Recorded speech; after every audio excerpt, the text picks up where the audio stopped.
48 merek sunscreen ini ditarik dari pasaran karena bisa memicu kanker. Merek apa aja itu? Ini dia merek-merek.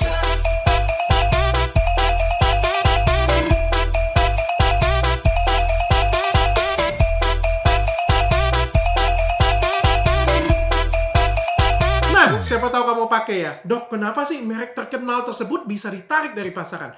Nah, ternyata di dalamnya ada ingredient alkohol dan aloe vera yang menjadi satu dan menimbulkan cemaran. Cemarannya itu adalah benzen di dalamnya. Benzen itu sendiri dapat memicu terjadinya kanker. Menurut penelitian, benzen itu dapat menimbulkan kanker tulang, anemia, dan leukopenia, dan lain sebagainya. So, itu cukup berbahaya sehingga ditarik dari pasaran. Padahal sebenarnya cemarannya kecil sih, tapi tetap berpotensi. Yang heran, orang Indonesia kok cemarannya besar, merkurinya banyak, tapi aman-aman aja dipakai ya. Apa kulit Indonesia kulit badak kali ya?